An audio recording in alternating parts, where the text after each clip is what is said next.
time, weather, This just in from Civil Defense Headquarters in Washington. It has been established that persons who have recently died have been coming back to life and committing acts of murder.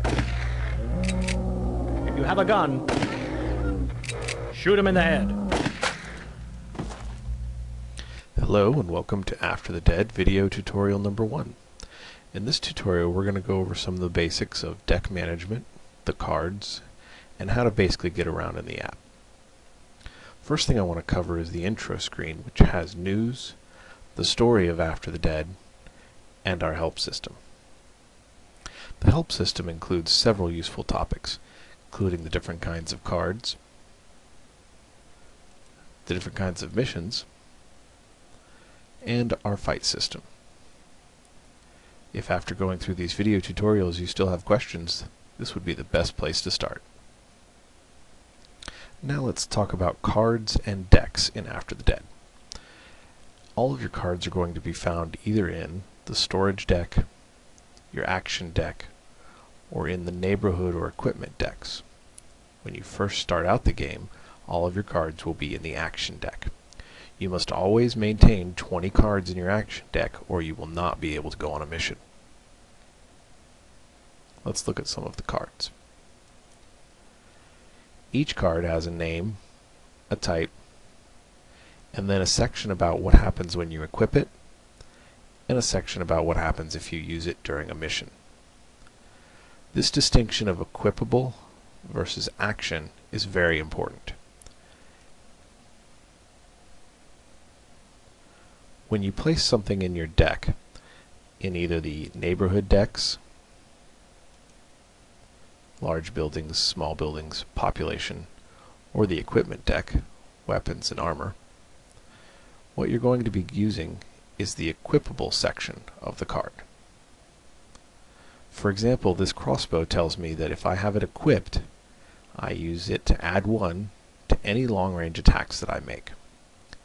Equipping it costs me chits or credibility.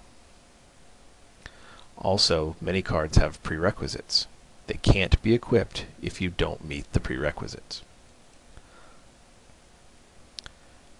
Each screen that allows you to equip a card, such as the equipment screen and the neighborhood screen, will list you how many chits you've earned and how much credibility you have. You can think of chits as your in-game money and credibility as your in-game social credibility. This is how much goodwill you've earned with your friends by helping to clean out their neighborhoods of undead. Now let's talk about cards in your action deck. Unlike cards that go into your neighborhood or equipment decks that use the equipable section, action deck cards are more interested in the action section. This will come into play when we go over the mission system in the second tutorial. Remember, you must have 20 cards in your action deck to be able to go on a mission, and you can't have any more than 4 of one card. Another thing to know about the card system is that your action deck and your equipment decks all have point values. These points all add up to determine how strong of a character you are in After the Dead. The stronger you are, the stronger enemies you'll face. And the stronger the enemies you face, the more chits and credibility you'll earn for defeating them.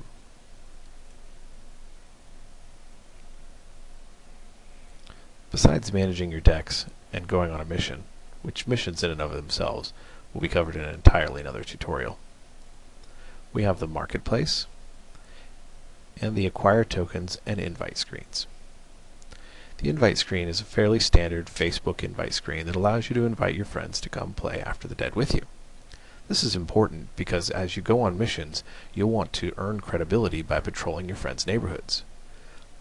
If your friends are actually playing After the Dead, then you'll be able to use their neighborhood bonuses to help you succeed in your mission.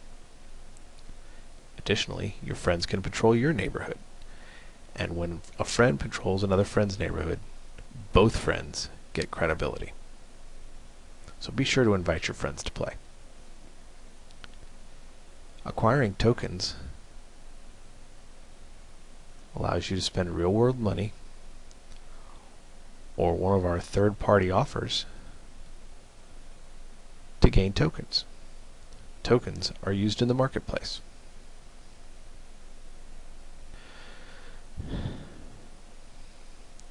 In the marketplace, tokens are used to purchase chits,